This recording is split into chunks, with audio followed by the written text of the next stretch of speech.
On the night of February 20th, 2003, a crowded nightclub in Rhode Island was hosting a live concert. Nothing about the venue suggested danger. The building was small, familiar, and filled with people who had come to hear music, not to take risks. Within minutes, that normal evening would turn into one of the deadliest nightclub fires in American history. The fire did not begin with a malfunction or a structural collapse, but with a decision that seemed routine at the time. When the smoke cleared, the question was no longer how fast the fire spread, but why so many people had no way out. The Station Nightclub was a small, low-ceiling venue located in West Warwick, Rhode Island. It was designed for intimate live performances, not large crowds. The interior layout was simple but restrictive. A narrow entrance led into a rectangular main room with a small stage at one end and a bar along one side. Wooden beams ran across the ceiling, and soundproofing foam lined sections of the walls. The space felt enclosed, especially when filled with people. Official occupancy limits existed, but they were loosely enforced, and the venue often operated near or beyond its intended capacity. Exits were limited. The main entrance served as the primary way in and out, while additional exits were less visible and not well marked from inside the crowd. For regular patrons, this layout was familiar and rarely questioned. The club had hosted many shows without incident, reinforcing the belief that it was safe enough for a typical night out. Safety inspections had not flagged the interior as unusually dangerous, and fire suppression systems such as sprinklers were not installed. The building's construction reflected a mix of older materials and modifications made over time, prioritizing acoustics and atmosphere rather than fire resistance. On the night of the concert, the venue filled quickly. People gathered near the stage, drinks in hand, unaware that the physical constraints of the room would soon play a critical role. The space was ordinary, the environment familiar, and the risks invisible. What appeared to be a casual setting for live music was, in reality, a tightly confined space with few margins for error. As the evening progressed, the Station Nightclub became increasingly crowded. People gathered tightly near the stage, while others filled the bar area and pressed along the walls. The density of the crowd limited movement, making it difficult for individuals to shift positions once the room reached capacity. Lines of sight toward exits were gradually obscured as bodies filled the space and pathways narrowed. Many attendees were not regular patrons of the club. They had come specifically for the performance and were unfamiliar with the building's layout. Their attention remained fixed on the stage, not on exit locations or emergency routes. Staff members were present, serving drinks and overseeing the event, but crowd management was minimal. No announcements were made to clarify exit options, and occupancy levels were not reassessed as more people entered. The atmosphere was informal and energetic, shaped by the expectation of a routine concert. Pyrotechnic effects had been planned as part of the show and were viewed by those involved as a normal enhancement rather than a serious hazard. Similar effects had been used at other venues, reinforcing the belief that they were safe. No formal risk assessment was conducted to evaluate how these effects might interact with the club's low ceiling, foam-covered walls, or limited exits. As the lights dimmed and the music was about to begin, attention narrowed even further. The crowd was packed, movement was restricted, and escape routes were largely out of view. What felt like a familiar and controlled environment had quietly become a space where even a small disruption could escalate rapidly. As the band took the stage, the concert began in a way that felt familiar to everyone in the room. Music filled the space, and attention remained fixed forward. Within seconds, indoor pyrotechnic effects were ignited near the stage, sending short bursts of sparks upward toward the ceiling. Almost immediately, the sparks made contact with the soundproofing foam that lined the walls and ceiling above the stage. The material ignited rapidly. At first, the flames appeared small and localized, easy to mistake for part of the performance.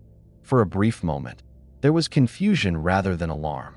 Some people continued watching, assuming the fire would extinguish itself. That hesitation proved critical. The foam burned far faster than anyone anticipated, producing thick, black smoke and spreading flames across the ceiling within seconds. Heat intensified, visibility dropped, and the air became difficult to breathe. The fire raced above the crowd, driven by flammable materials and the confined space. Attempts to use fire extinguishers near the stage failed to slow the spread. What had begun as a controlled effect transformed almost instantly into an uncontrolled fire. As smoke descended and panic set in, people turned away from the stage in search of exits. The change was sudden. Music stopped. Shouts replaced it. The room, already crowded and restrictive, offered little room to react. In less than a minute, the environment inside the nightclub had shifted completely. What moments earlier felt like a normal concert setting was now a rapidly deteriorating space, where visibility was collapsing and escape was becoming increasingly difficult.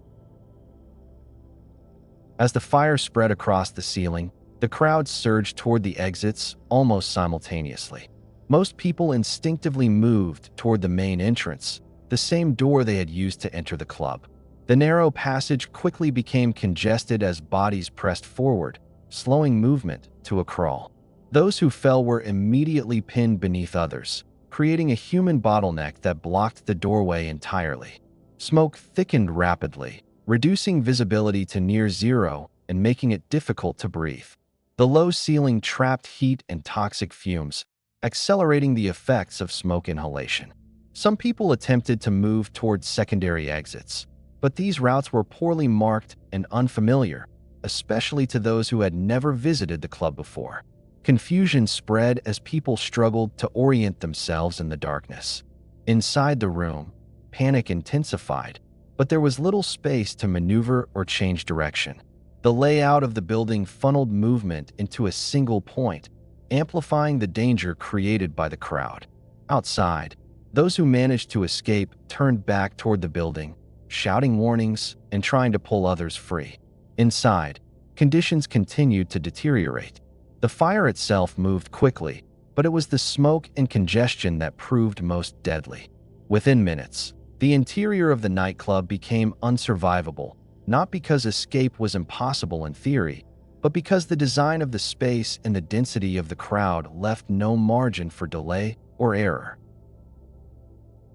As the fire was brought under control, the full scale of the disaster became visible outside the nightclub. Emergency responders arrived to find the building filled with smoke and bodies clustered near the main entrance. Many victims had collapsed within feet of the exit, overcome by heat and toxic fumes before they could escape. The scene was chaotic but quickly shifted into a large-scale rescue and recovery effort. Survivors were treated for burns and smoke inhalation, while others were transported to nearby hospitals in critical condition. The surrounding area filled with emergency vehicles, and the nightclub itself was sealed off as investigators began documenting the scene. News of the fire spread rapidly, drawing national attention within hours. As details emerged, the focus turned to how quickly the fire had spread and why escape had been so difficult. Witness accounts described how the flames raced across the ceiling in seconds and how visibility disappeared almost immediately. The number of casualties shocked both officials and the public. What had started as a small indoor fire had resulted in one of the deadliest nightclub disasters in U.S. history.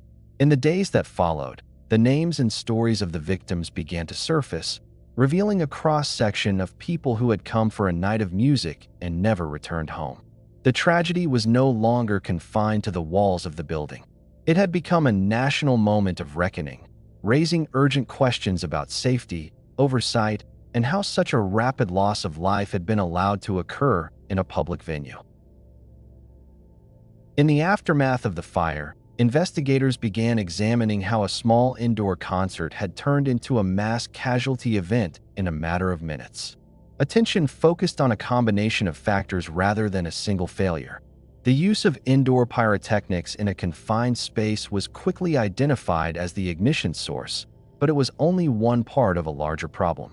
The soundproofing foam that lined the walls and ceiling was found to be highly flammable, allowing flames to spread with extreme speed. The absence of automatic sprinkler systems meant there was nothing to slow the fire once it began. Investigators also scrutinized the club's layout and occupancy. The number of people inside exceeded safe limits for a space with so few exits, and the design funneled most movement toward a single doorway.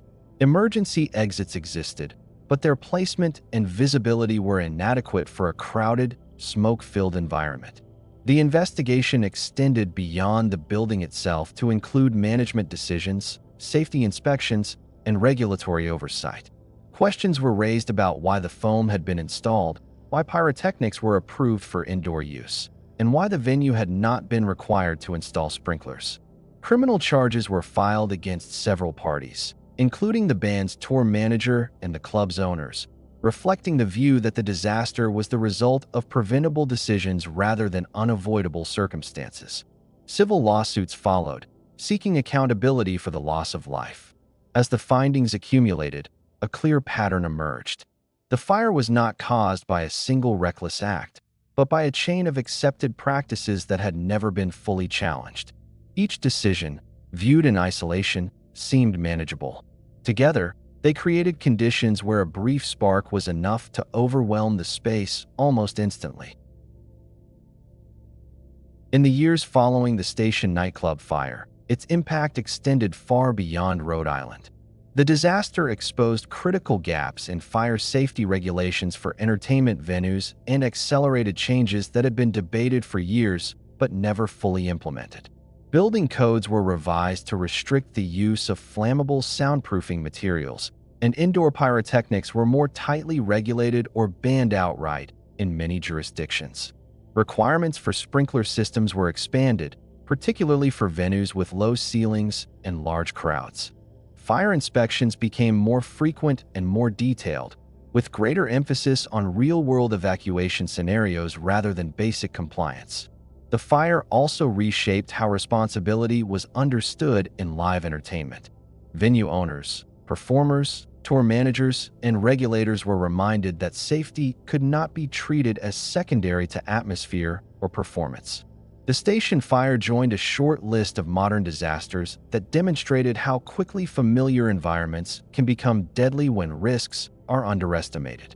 For survivors and families of the victims, legal outcomes and regulatory changes could not undo the loss, but they ensured that the circumstances of the fire would not be forgotten. Today, the site of the nightclub stands as a place of remembrance, and the fire remains a reference point in discussions of public safety.